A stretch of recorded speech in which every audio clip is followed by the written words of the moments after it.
मित्रो, आरक्षणाच्या सोयीमुळे अनेकांना लाभ झालेला आहे आणि आरक्षण मिळाल्यामुळे आता मराठा समाजालाही लाभ होईल यात कुठली शंका नाही। पण किती टक्के लोकांना लाभ होईल आणि ज्यांना शिक्षणातून लाभ तर सगळ्यांनाच व्हावा, भारतातल्या सगळ्यांनाच व्हावा, कारण एखादे टक्का कर वाढवावा, परंतु शिक्षणाच्या मध्ये सोयी सवलती सुविधा उपलब्ध करून देण्यामध्ये सर्वांनाच लाभ व्हावा अशी आमची धारणा आहे। आता नोकऱ्यामध्ये सर्वांनाच नोकऱ्या द्यावा अशी काही मागणी करता येत नाही, ती काही व्यवहार्य ठरत नाही, सगळ्यांना काही नोकऱ्या देणं शक्य नाही, ही वस्तुस्थिती आहे। पण सगळ्यांना शिक्षणाच्या सोयी सवलती जे काय आहेत की चांगली इमारत, चांगले शैक्षणिक साधन सुविधा हे सगळंच उपलब्ध करून देण्यासाठी शासनाने या बाबतीमध्ये पुढाकार घेऊन शिक्षण सर्वांना सक्तीचं आणि मोफत करावं। आता नोकऱ्या सगळ्यांना देणं शक्य नाही, हे हा मुद्दा आहे। आता ज्यांना नोकऱ्या मिळणार नाहीत, मग समाज कुठलाही असो, तर त्यांनी काय करायचं हा एक मुद्दा आहे। आणि आता मराठा समाजांना सुद्धा आरक्षणाचा लढा तीव्र केलेला आहे आणि त्यातूनही मराठा समाजाला कायच्या संदर्भाने मी काही भाष्य करणार आहे। तर मराठा समाजाला EWS मधून 10% आरक्षण मिळते। समजा सरसकट मराठा समाज जर OBC मध्ये आला तर 10% मध्ये अडकलेला हा समाज 19% मध्ये येणार आहे, म्हणजे 9% वाढणार आहे। पण या ठिकाणी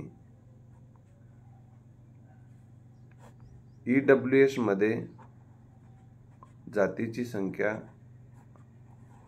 कमी होती, आता जवळपास OBC मध्ये 349 जाती आहे सर्वसाधारणपणे, एक दोन इकडे तिकडे होऊ शकेल। तर एवढ्या जाती आहेत।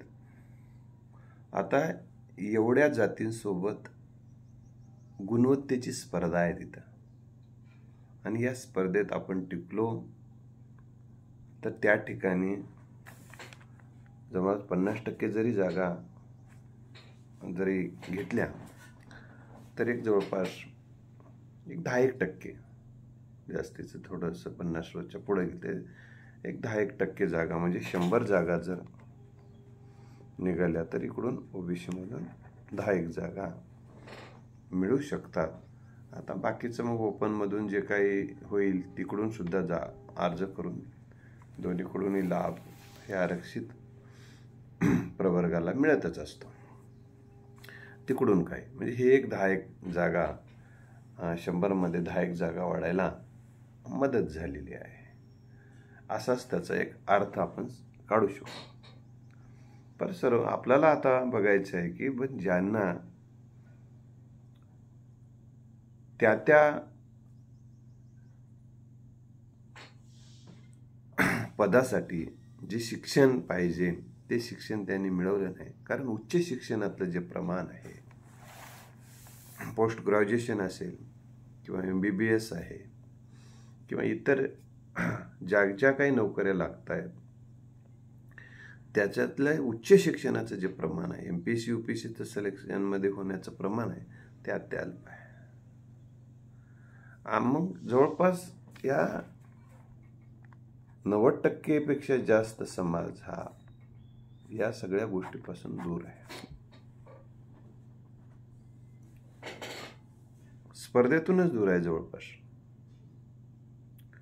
मग अशा समाजाला अधिक स्पर्धेत उतरण्यासाठी मग शैक्षणिक व्यवस्थेमध्ये शैक्षणिक वातावरण तयार करणं, त्यांना सोयी सवलती उपलब्ध करून देणं, त्यासाठी शैक्षणिक वातावरण तयार करणं, वाचनालय अभ्यासिका शाळा उत्कृष्ट करणं, महाविद्यालय सर्व सोयीने युक्त करणं, शैक्षणिक वातावरण तयार करणं, त्याच्यामध्ये समाज काय भूमिका घेणार आहे ते या संदर्भात मी मागच्या व्हिडिओमध्ये सुद्धा बोललेलो आहे. आता जो हे सगळं करूनही जो समाज, जे विद्यार्थी, ज्या व्यक्ती वंचित राहणार आहेत नोकऱ्यांपासून, त्यांच्यासाठी काय करता येईल या अनुषंगानं आज आपल्यासोबत मी मित्र,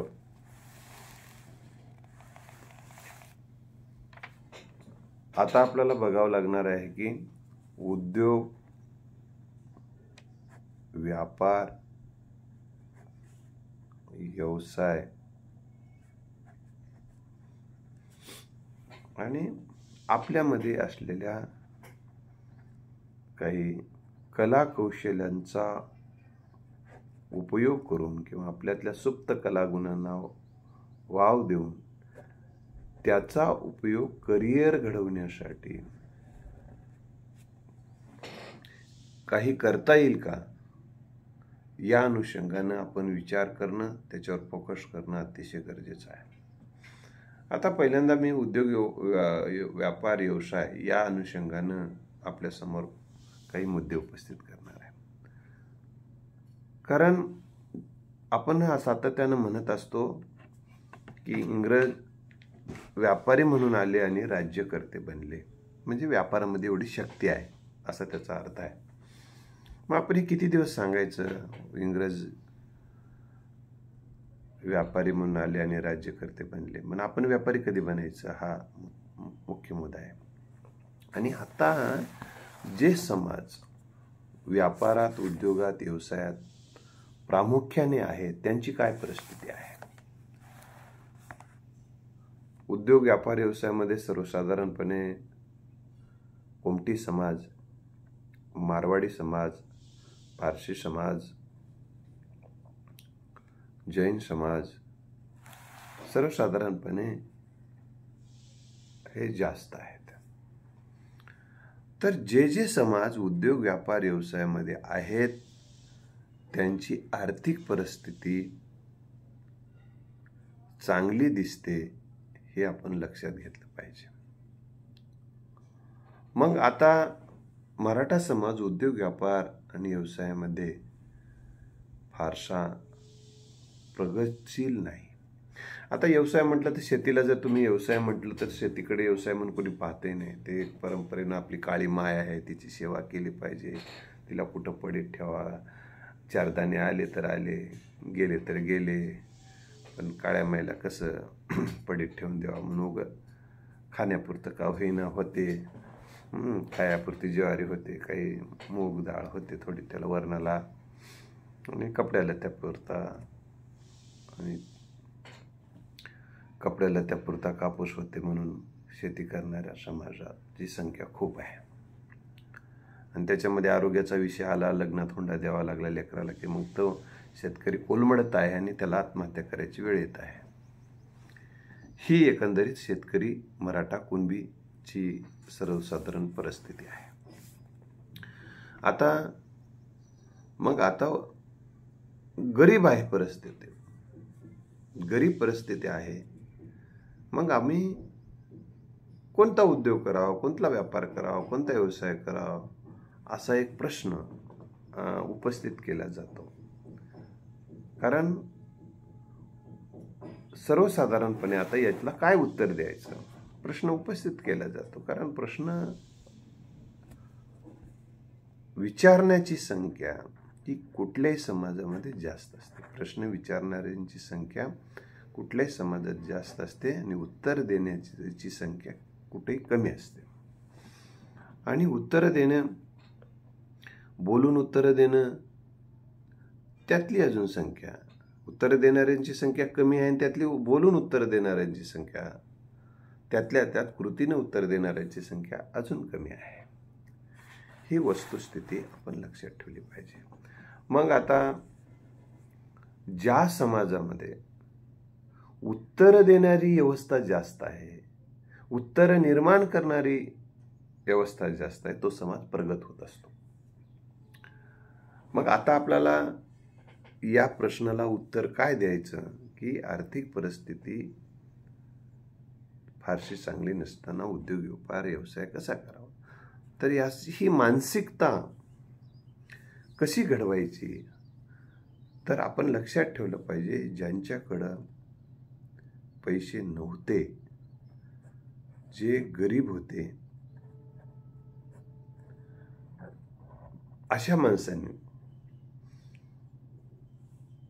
व्यवसाय करून शेतीशिवायचं सांगतोय. आता शेती तर तुम्हाला सांगतो, शेती व्यवसायामध्ये 90% लोक फेल आहेत. कारण एकतर तुकडे तुकडे होऊन गेलेत, पाण्याचे जुगार झालाय, पावसाळा हा, सिंचनाच्या सोयी फारशा नाहीत, जिथं सिंचनाची सोय आहे तिथं लाईटची व्यवस्था फारशी नाही, 10-12 तास बऱ्याचदा लाईटच नसते, आणि शेतीचा माल जे शेतकऱ्यांना जो माल लागतो त्याच्या किमती प्रचंड आहेत, आणि शेती जेव्हा तो माल पिकतो त्याच्या कमी किमती आहेत. आणि शेतीची सुपीकता रासायनिक खताच्या वापरामुळे आणि औषधाच्या वापरामुळे जमिनीचा प्रचंड प्रमाणात धूप होत असल्या कारणाने सुपीकता दिवसेंदिवस कमी होत आहे. त्याचबरोबर शेणखताचा वापर, सेंद्रिय खताचा वापर दिवसेंदिवस कमी होत असल्यामुळे, कारण गुरंढोरं ठेवणं आता अवघड झाले, कोण वळावं गुरंढोरं, कारण आता पहिल्याच्या सारखं संयुक्त कुटुंब पद्धत नाही, आता एकटे झालेले आहेत. त्यामुळं एकटे झाल्यामुळे गुरंढोरं राखायला एक माणूस, शेतात आवत आणायला एक माणूस, कारभार करायला एक माणूस, गावात राजकारण करायला एक माणूस, असं नाही. एक नवरा बायकोने एक लेकरू झालं, लेकरू शिकायला आहे, नवरा बायको म्हणजे एकच, आणि ते जर नवरा राजकारणात शिरला की शेतीचा सत्यानाशच आहे. मग काय नाही, ते अल्लाह के भरवसे पे खेती असं चालू आहे. मग तिथं तर काही बघायचे कामच नाही आता. तर मित्र, शेतीच्या संदर्भानं आता काय मी जास्त बोलणार नाही. तर आता आपण आपल्या उद्योग व्यापार व्यवसायाच्या अनुषंगाने शेती सोडून बाकीच्या आपला जो विषय आज चालू आहे ते की परिस्थिती, तर आपल्याला पहिल्यांदा हे लक्षात ठेवावं लागेल की आपल्यामध्ये परंपरेनुसार, विशेषतः मी मराठा समाजाबद्दल बोलत असल्यामुळे, आपण एक मोठे आहोत. आपल्या गावात वजन आहे, आणि वजन असल्यामुळे एखादा माणूस गावामध्ये, आता तो प्रमाण कमी व्हायला, परंतु पाटील तुम्हाला माळू विकायला शोभते, काय तुमचा बाप काय दरारा होता गावात. असले धंदे त्यांनी नाही केले बाबा. काय एखाद्या व्यापाऱ्याला देऊन टाकायचं मस्तपैकी पांढरे शुभ्र कपडे नीळ घालून, कसा आयटीत मिशीवर ताव मारून हातात काठी घालून गावात थर्र करायचं. गेलं होतं ते, शेती गेली, आता काय 1-2 एकर राहिली, गेली, ठीक आहे, त्या तोऱ्यामध्ये गेली, पण हरकत नाही, गेली तर जाऊ दे. पण कशात तोऱ्यात राहिला की नाही, गेली शेती जाऊ दे की, पण तोऱ्यात राहिला की नाही. तुझ्यावर ही वेळ आली तर आली, पण तुझा बाप तोऱ्यात राहिला की नाही. मग आता तूही तोऱ्यात राह, म्हणजे 2 एकर आहे ती इकून टाक, तू बी लाग भिकला. अशा पद्धतीचं गायडन्स आणि अशा पद्धतीचं सांगितलं जाते. आणि अशा गोष्टीला समाज कुठल्याही गावामध्ये पट्टी समाज आधी द्यायला तयार, भंडारा द्यायला तयार, DJ द्यायला तयार, द्यायलाच तयार, कर्ज काढून देईल अजून, नाहीतर माझ्याकडं दे 500 रुपये, नाही 500कडे 500 दे, जाऊ दे 500कडे काय 10 काय की घे रे 500 घे, आणि DJ आणि बॉटल होऊ दे, डच अँड डन. मग लावू दे गाणं, या बाई वाड्यावर या, वाडा राहील नाही, या बाई वाड्यावर या. म्हणजे ही अशी मानसिकता बदलावी लागणार आहे. मग ती मोठेपणाचे निकष आता आपल्याला बदलावे लागणार आहेत. कोरड्या मोठेपणानं माणसं मोठी होत नसतात. आर्थिक समृद्धी हा अतिशय महत्त्वाचा घटक आपला असतो. ही आपण वस्तुस्थिती लक्षात ठेवणे गरजे आहे. तेरवी करायला पुढेच, तेरवी करायला पुढे, लग्न गाव चुलबंदीला पुढेच आपणच. अजून खेड्यातले 10-12 बोलवा, प्रचंड खर्च. हा, ज्याच्याकडे पैसे आहेत त्यांनी करावं, नव्हे गावाला नाही, एक पूर्ण महाराष्ट्राला बोलव जेवायला. त्याच्याबद्दल काहीच देणं घेणं नाही. विषय आमचा चाललेला आहे आमच्या गरीब मराठ्याविषयीचा. कृपा करून श्रीमंत मराठ्याने याच्यावर काही भाष्य करू नये. त्यांच्याविषयी आम्ही बोलत नाही. तर विषय चालू आहे. तर या सगळ्या गोष्टींमध्ये बळी पडत आहे तो गरीब मराठा. तर मित्र, आता दुसरा मुद्दा आहे की आता गरीब असणाऱ्या मराठ्यांनी उद्योग व्यापार व्यवसायामध्ये काही प्रगती केलेले उदाहरणं आहेत काय, याचा आपल्याला शोध घ्यावा लागणार आहे. आणि मग गरीब परिस्थिती होती, पण एखादा त्यांनी हॉटेल टाकलं, एखादं कापडाचं दुकान टाकलं, असं काही झालंय काय. सुरुवातीला तो नोकर होत राहत होता आणि मग त्यांनी नोकरीतूनच काही पैसे वाचवले आणि त्याच्यातून तो उद्योग उभा केलाय काय, याची उदाहरण तुमच्या आजूबाजूला कुठं आहेत का, याचा पहिल्यांदा आपण शोध घेतला पाहिजे.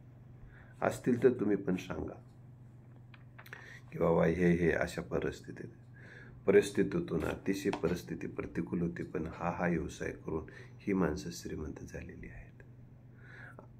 तर आता तुम्हाला अशा गोष्टी विकाव्या लागतील ज्या विकण्यातून तुम्हाला नफा मिळेल. अशा गोष्टी तुम्हाला निर्माण करावे लागतील त्या गोष्टी तुम्हाला नफा देतील. नफा ओरिएंटेड, नफा आधारित उद्योग व्यवसाय आणि व्यापार आपल्याला जर निवडता आला तरच आपण श्रीमंत होणार आहोत. नफा नसेल सोडून द्या. जसे लोक आता या पक्षात निवडून येऊ शकत नाही असं वाटलं की पक्ष सोडतात, तो त्याचा बिझनेस आहे. त्यांनी का ते जिथं आता शक्यता नाही निवडून येण्याची आणि वरिष्ठाचे काही अवकृपा होण्याची शक्यता आहे लक्षात त्यांना पक्ष सोडतात. त्यांनी काय सोडू नये, ते कारण ते व्यापार आहे त्यांचा, उद्योग आहे, व्यवसाय आहे त्यांचा, ते सोडतात. कारण जिथं फायदा नाही तिथं कशाला थांबते. तर उद्योग व्यापार व्यवसाय च्या संदर्भामध्ये आपण एक निकष ठेवला पाहिजे, जिथे नफा आहे ते निवडलं पाहिजे. शेतात सुद्धा मी सांगतो की शेतातला एक मुद्दा सांगून टाकतो, जे समाजात विकते ते आपण पिकवलं पाहिजे. आणि अजूनही एक नफा आधारित उद्योग सुरू करायचा आहे, व्यवसाय सुरू करायचा आहे, व्यापार सुरू करायचा असेल तर आपण पहिल्यांदा एखादा व्यवसाय टाकायचा आहे तर तिथं स्पर्धक किती आहेत आणि ग्राहक किती आहेत याचाही विचार आपल्याला करायला पाहिजे. नाहीतर काय होतं, नानानं टाकलाय म्हणून तात्या टाकला तर त्याच्यातून फारसा फायदा होत नाही. आता उदाहरणार्थ एका गावामध्ये, आणि स्पर्धा ही अतिशय चांगली स्पर्धा करा, प्रेरणा घ्या, प्रेरणा घेऊन एकमेकाला स्पर्धा ही प्रेरणादायी असली पाहिजे. कारण त्यानं 10 तास अभ्यास करत असेल तर आपण 11 तास करणं, त्यानं 10 तास उद्योगासाठी वेळ द्यायला तर आपण 11 तास करणं, याला म्हणतात प्रेरणादायी स्पर्धा. त्याच्यातून तोही 10 करण्याची 10:30 करायला सुरू करेल, मग तुम्ही 11:30 करायला सुरू करा.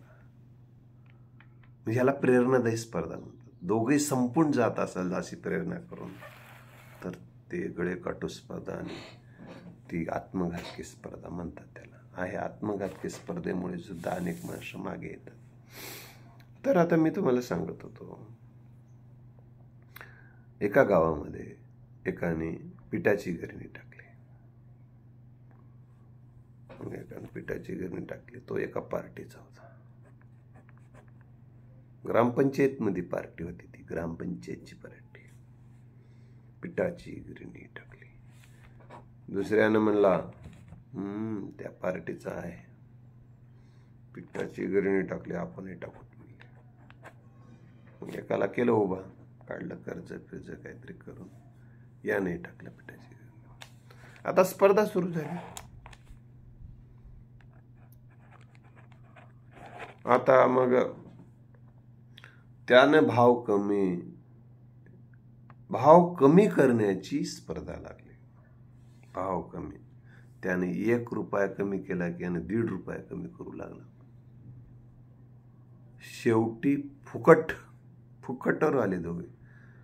मग फुकटवर आले, पण एकानं म्हणलं आता त्याच्याकडं फुकटवाल्या आपण तर थोडंसं आपल्याच घरातले थोडेसे दाणे टाकून द्यावा म्हणला, म्हणजे गर्दी आपल्याकडे खेचते. याचा उपयोग निवडणुकीमध्ये होते म्हणला. झाला दिवाळखोरीमध्ये निघाला. काय झालं त्याचा शेवट असा झाला. मित्र, अशा स्पर्धा, अहंकारी स्पर्धा, आत्मघातकी स्पर्धातून आपला समाज बाहेर निघणं ही आता काळाची गरज आहे. त्यानं लग्नामध्ये 10 लाख कर्ज केला आणि लग्न मोठं केला, मग मी 15 करणार.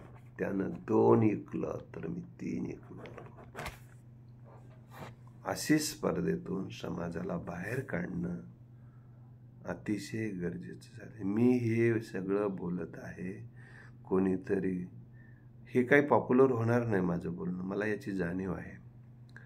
हे लोकांना आवडणार नाही याची मला जाणीव आहे. कारण आपल्याला लोकांना कोणते बोलणं आवडते? खुश करणारं बोलणं आवडते. हे मला खुश करायचं काही आवश्यकता मला वाटत नाही. कारण समाज ज्यामुळे रसातळाला जात असतानाही त्यांना अधिक रसातळाला जायचं बोलणं मला आवडत नाही. मी ती काही बोलणार नाही. तर मी सांगत होतो की आता असे प्रकार न करता आपण एखादा उद्योग व्यवसाय निवडताना तिथं त्यानं पिठाची गिरणी टाकलेलं आहे आणि पिठाची गिरणी एका गिरणीवर व्यवस्थित चालत असेल तर त्याला प्रेरणा आणि प्रोत्साहन देऊन त्याच्या सल्ला मसलतीने आपण अजून कोणता व्यवसाय टाकू. आपण एखादा ट्रॅक्टर घ्यायचं का, एखादी आणि कोणतं काही करता येईल का, आणि कोणता व्यापार करता येईल का, अशी प्रेरणा एकमेकाला देणं गरजेचं आहे. आता राहिला दुसरा एक प्रश्न की पैसे कमी असताना आणि ज्यांनी मी हे बघत होतो की जे इतरांकडे नोकरी राहून असे काही लोकांनी व्यवसाय व्यापार केलेले आहेत, त्यांच्या संदर्भातही आपले अनेक काही उदाहरणं आपल्या आजूबाजूला असतील तर त्यांचा अभ्यास आपण करून त्यांच्याकडून प्रेरणा प्रोत्साहन घ्यावं. शेतीमध्ये देखील शेतीशी पूरक व्यवसाय ही आपल्याला काही करता येतील का? कोंबडे पाळणं, बकऱ्या पाळणं या संदर्भातही आणि कोणताही उद्योग व्यवसाय करण्यासाठी उठलं की सुटलं उद्योग टाकायलाच नाही पाहिजे. तर त्याचं शिक्षण आणि प्रशिक्षण आपण घेणं अतिशय गरजेचं आहे. कारण half knowledge is a danger. कारण अज्ञानाच्या पायावर उभा राहिलेली इमारत कधी कोसळते. त्यामुळे शिक्षण आणि प्रशिक्षण आपण घेऊनच, कारण बऱ्याचदा कागदी नियोजन आणि कागदी ज्ञान कधी कधी धोकादायक ठरते. कारण ते त्या परिस्थितीला अनुसरून ते केलेलं असते. ते एक मॉडेल म्हणून ते आपल्या समोर असते बऱ्याचदा. तर आपणाला शिक्षण, प्रशिक्षण आणि अनुभव आपण घेतले पाहिजे. आपण वेगवेगळ्या, जसं देवाला जातो, तीर्थयात्रांना जातो, तशा आणि वेगवेगळ्या ठिकाणी सहली काढल्या जातात तीर्थयात्रेच्या इतराच्या. तर आता आपल्याला जो काही उद्योग व्यवसाय टाकायचा आहे त्या उद्योग व्यवसायाला आपण भेटी दिल्या पाहिजे. त्यांचा तिथं जाऊन प्रत्यक्षात अभ्यास केला पाहिजे. त्याला आत्ता काय सिच्युएशन आहे परंतु हे तर समजून घेतलीच पाहिजे. पण आपण कोणत्या परिस्थितीत हे व्यवसाय व्यापार सुरू केलेला आहे असं आपण सांगितलं आहे. आणि त्यासाठी थोडंसं बाजूच्याच एखाद्या वेळेस गावात जर गेला तर कदाचित त्यानं स्पर्धक म्हणून तुम्हाला मिसगाईड करू शकते. तर थोडं 4 कोस दूर जाऊन असा उद्योग व्यवसाय सुरू केला असेल तर त्यांच्या भेटी देऊन घेतल्या पाहिजे आणि मग त्याच्याकडून मार्गदर्शन केलं पाहिजे. त्या संबंधाचे जे ग्रंथ आहेत ते पण वाचले पाहिजे. तसं काही नाही. त्याच्यावर आता यूट्यूबवर उद्योग व्यापार व्यवसायाविषयी जे काही मार्गदर्शन आहे ते पण अभ्यासलं पाहिजे. आणि या सगळ्या गोष्टीचा मग तो कच्चा माल कुठं मिळतो, पक्का माल कुठं मिळतो, पक्का माल आपल्याला कुठे विकता येतो, म्हणजे ह्या बाजारपेठेचा सुद्धा अभ्यास आपण केला पाहिजे. आणि बाजारपेठेचा अभ्यास करत असताना याचाही अभ्यास केला पाहिजे. एकंदरीत उत्पादन खर्च किती येणार आहे. मग तो सगळं उत्पादन खर्च फक्त उत्पन्न किती होणार आहे. एकानं म्हणलं 2 लाख मिळाले. अरे बापू 2 लाख मिळाले पण खर्च किती झाला हे पण तपासणं आधी. 2 लाख यावर्षी उत्पन्न झालं 2 लाख उत्पन्न, एकूण 2 लाख आले बाबा कापसाचे. पण 2 लाख कापसाचे आले रे बापू. 2 लाख खर्च झाला असेल तर किती उत्पन्न झालं. 0 उत्पन्न झालं. हे आम्ही लक्षात घेत नाही. त्यामुळे एकूण खर्च किती आला म्हणजे त्यासाठी गुंतवलेले पैशावर व्याज पैशावरचा व्याजाचा सुद्धा विचार केला पाहिजे. तिथं जी मजुरी दिली त्याचा विचार केला पाहिजे. जो काही माल खरेदी केला होता त्याच्यावरचा खर्च किती झाला, त्यासाठीचे लाईट बिल, जागा, हे सगळ्याचा विचार करूनच एकूण किती आपल्याला निव्वळ नफा किती झाला हे लक्षात घेतलं पाहिजे. आणि मग त्यामध्ये याचा अभ्यास करण्यासाठी असा वेळ दिला पाहिजे. तर मित्र, मी यानंतरही काही उदाहरणं आपल्याला पुढच्या भागामध्ये देणार आहे. उद्योग व्यापार व्यवसाय करून जयश्री गरिबीतून काही उदाहरणं पण तुम्हाला दिली पाहिजे. तुमच्या माहितीस्थ असले तर मला सांगा. मी त्यांची मुलाखत घेईल, त्यांच्याशी बोलेल. तुम्हाला जर काही माहिती असेल तर त्यांची माहिती मला द्या. ती माहिती आपण या माध्यमातून, यूट्यूबच्या माध्यमातून इतर जगासमोर ठेवू. त्यासाठी माझा नंबर पण मी तुम्हाला देऊन ठेवतो. 9767074604. तर आपण या नंबरवर माझ्याशी संपर्क करू शकता. धन्यवाद. मी डॉक्टर हनुमंत भोपाळे आपला निरोप घेतो. पुन्हा भेटू.